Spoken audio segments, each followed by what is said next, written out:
Welcome to Tyler's Talk, ladies and gentlemen. Today is January the 26th, 2023. We got some AEW to talk about. No WWE 2K23 yet. The only thing I'm really happy about, something that they didn't do, what they did on 2K22, they announced it at SummerSlam, and now we have 1 month away until the game comes out. Not like when they did on SummerSlam for 2K22, and we had to wait until March. Ay, ay, ay. Thank God they didn't do that this time. But ladies and gentlemen, we got some AEW to talk about. We don't have a lot of things happening, but we do know that we will have a former WWE superstar making his debut to AEW. I know we had that a lot of times. We had Kushida making his debut. We had Samoa Joe, a whole bunch of former WWE guys. But this guy never been in AEW, and he's going to be making his debut. I will tell you who it is after the match that he was supposed to be in. That he will be in next week. Then we had first match. We got Chris Jericho and Sammy Guevara versus Ricky Starks and the Action Kid. I don't know his name, but ladies and gentlemen, it was an okay match. It was an okay show. Okay, guys, it was an okay show. I didn't really watch the show because my dang stream won't stop freezing. But I did watch the show. It was a pretty decent, not bad, but it was pretty decent. I wish they had better storylines, a better story, because most of these matches doesn't have a good story. Just like the Chris Jericho and the young talent guys that keep beating them in the match. So it was an okay match, but the winner of that match was Chris Jericho and Sammy because of a little help of Daniel Garcia attacking Action Kid Boy with Floyd the baseball bat. Then we had Darby Allin will be versus Buddy Matthews for the TNT Championship. And ladies and gentlemen, the winner of that match was Darby Allin. But there was a little help from the House of Black. They tried to attack Sting. They made the lights go out. But ladies and gentlemen, they didn't attack Darby because Ortiz came out and whacked Brody King with a pipe, I think. But he got knocked out. I believe Sting got taken out as well, and now it's a 1-on-1 match. It was a pretty decent match. I enjoyed. This was the best match of the whole show. But ladies and gentlemen, the winner of that match was Darby Allin. He retains the TNT title. And then Samoa Joe was on Titantron, and he says he's the king of the television still, but he wants the TNT title still. I guess he gets a rematch next week in a no disqualification match. We will have Wheeler Utah will be versing Hangman Adam Page next week, this Friday on Rampage. And we heard that next week we will have the last match. Because Jon Moxley has one win over Hangman Adam Page, and Hangman Adam Page has one win over Jon Moxley. So next week, it will be Hangman Adam Page versus Jon Moxley in a one more match, I think. Then we had Jungle Boy and Hook versus Ethan Page and Matt Hardy. Well, at the beginning, when they were doing the entrances, they all, Ethan Page and Stokely, whatever his name is, they has Mr. Isaiah, who is Ethan Page, the greatest and all that stuff. He said, heck no. And then, ladies and gentlemen, he has to be nice to Ethan Page because they have their contracts.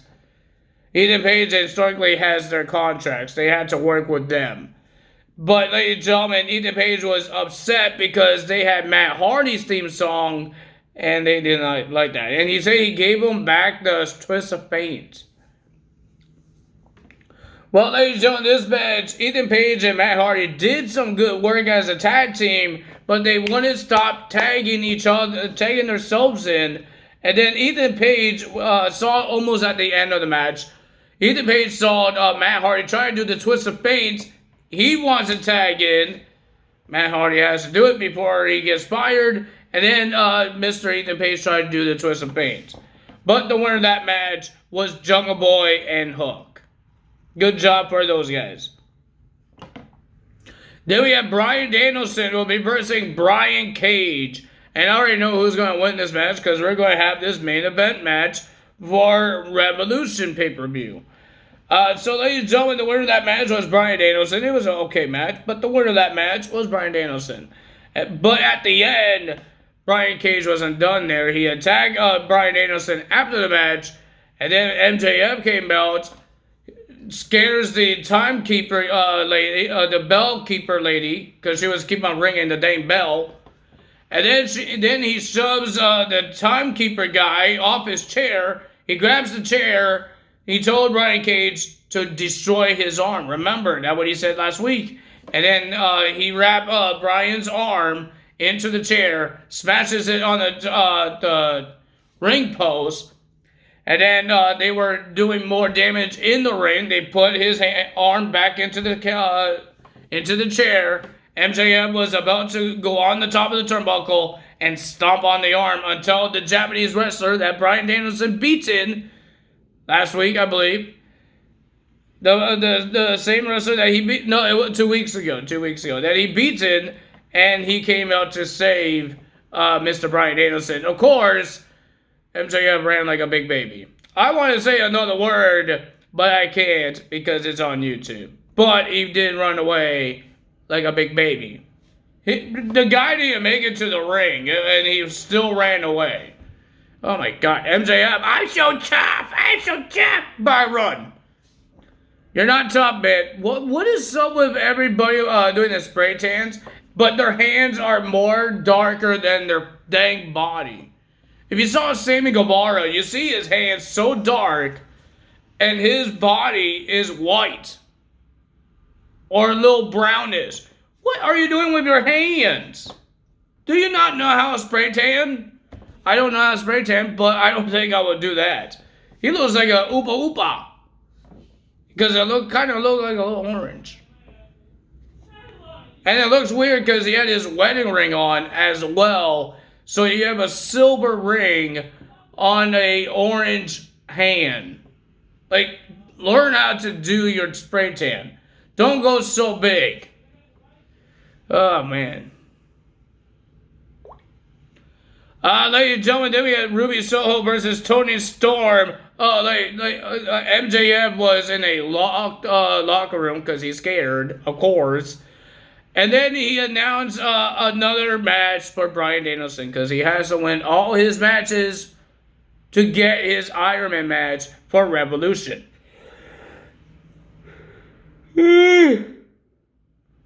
So Tony Khan made an open contract, and for the man that to sign it, it was the former WWE superstar that never won a championship yet in WWE. Looks like this guy's not coming back to WWE. His name is Timothy Thatcher. Oh my God, I thought I would never talk about this guy ever again.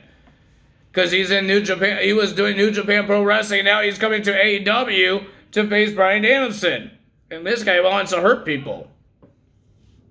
And his finisher is an arm destroyer. I know it's not called that. But he has an arm submission that he does to end matches. And Bryan Danielson has a hurt arm. Thanks to Brian Cage and MJF. And then we had Ruby Soho versus Toni Storm. It was supposed to be a triple threat match. Ruby Soho versus Britt Baker and Toni Storm. But no, we had the new heel Toni Storm versus Ruby Soho. It was okay. I didn't really care for it. There was nothing on the line. But ladies and gentlemen, at the end, the winner of that match was Ruby Soho. Thanks to the distraction of Dr. Britt Baker. She has an injury. That's why she couldn't be in the triple threat match. That's why it was a one-on-one match. I'd rather be a triple threat match. Because I didn't care for that match one bit. But we all care about this match because this match was a tribute to Jay Briscoe. They couldn't do it last week, but now they could do it. Mark Briscoe is now allowed to come to AEW anytime he wants. He is a Ring of Honor World Tag Team Champions. Tony Khan is the boss of he's the owner of Ring of Honor. Why in the world he couldn't make it to AEW? Why is he not allowed? That I don't understand. But now he's allowed. And ladies and gentlemen, this is the first time since we've seen Mark Briscoe. This is the first time I've seen him back since he was in Impact Wrestling. But ladies and gentlemen, this is a tribute. Everybody had the J armbands on their arms. Jay Lethal, I believe Sanjay Dutt, but he was not in the match. There was no distractions. There was no cheating. There was just a match.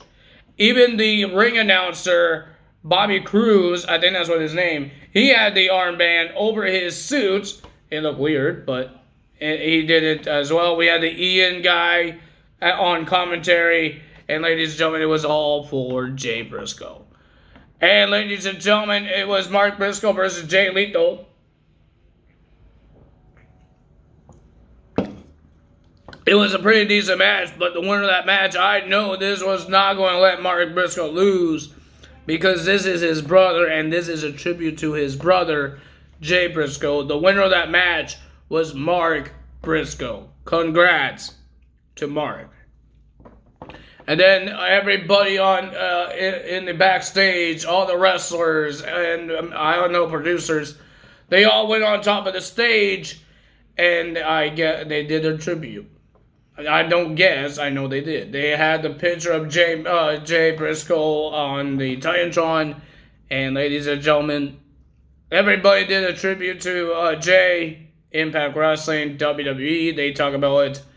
They can't really do a big tribute to Jay, because Jay never been in WWE. But they did mention it, and they did wish everybody, they wish Jay Briscoe rest in peace and all that stuff. And ladies and gentlemen, and some of the wrestlers that did wrestle Jay Briscoe back in the years, Seth Rollins, Kevin Owens, they all had the armbands. And that's cool. They did it with Brody Lee as well, WWE, but they never brought it up. I don't think they did. Did they bring Brody Lee when he passed away? But this is different. This is Triple H, and Triple H knows that this is a sad time. It was a sad week last week, and it's still sad because people are talking about it. People are upset because this guy is a top guy in the wrestling business. He's a top guy in the tag team business with his brother. And ladies and gentlemen, it's like watching WWE's top tag team is brothers as well, the Usos. On Ring of Honor's, I can't say AEW's because they never wrestle in AEW as a tag team. But Ring of Honor's top guys was the Briscoes, the brothers, that never ever broke up or separates. They're always there together. That's amazing to see. But ladies and gentlemen, I hope Mark Briscoe and his family and Jay Briscoe family are doing well. I heard that Jay's kids was in the car accident as well. I think I told you guys, or I didn't, but now I'm telling you guys. They were in the car accident with Jay Briscoe, but they did not pass away like Jay. But they had some serious injuries. I hope they are okay. I don't know a lot of updates of that. I believe one of them is in surgery, and I don't know about the other one. But ladies and gentlemen, it is upsetting. I'm a wrestling fan. I've seen the Briscoes wrestle on TV. It would be cool to see them live. Come to the Destiny Wrestling, because that's where mostly every indie wrestler that I've seen is on Destiny Wrestling, and some of those guys was part of Ring of Honor. I don't think currently in Ring of Honor, but most of them were on Impact Wrestling guys. And I'm going this Sunday as well. We're going to see Alan Angels, or Angels, whatever you want to call them now, Steve Macklin, and Motor City Machine Guns. And I want to say thank you to my dad for the Christmas gift, because now I have the meet and greet ticket as well. That's pretty cool. I don't know if I told you guys because I got sick almost right after the Christmas, so And then I didn't do videos for a whole week. So maybe I didn't tell you guys. But thanks for the Christmas gift, my dad. If he watches this video, I'm waiting for Sunday because I can't wait. This is my first time doing a meet and greet. Okay, I don't know what am I going into, because my dad says meeting. I don't know what I'm saying now. But ladies and gentlemen, this is my first meet and greet, okay? I never done this. I never went in early before a show, and I get to meet the wrestlers. Like, that's awesome. To meet the wrestlers. And it's the two wrestlers that I do want to meet, and that's Motor City Machine Guns. I told my dad when we heard the news, the last show that we went to, and these guys gonna be on there, I told my dad I want to go. And then he surprised me with the tickets for Christmas, and he surprised me with the meet and greet tickets for Christmas. And I get to meet Motor City Machine Guns. It'd be cool to see Angels as well, but I mostly more care about Motor City Machine Guns. I say they're the best tag team in Impact Wrestling right now. So it'll be awesome to see. I will show you guys the autograph when I get the autograph, because I am definitely going to get the autograph of Motor City Machine Guns. I'll show you guys that, because I'm excited for that one. I got a whole bunch of autographs from great wrestlers, but not from the greatest tag team of Impact Wrestling. Can't wait. If you guys enjoyed this video, hit the like button, leave a comment below, hit the subscribe button, hit that notification bell, and I will see you guys tomorrow for Impact Wrestling results. I don't know if Motor City Machine Guns are in action, but they will be in action on Sunday when they go for the Destiny's World Tag Team titles.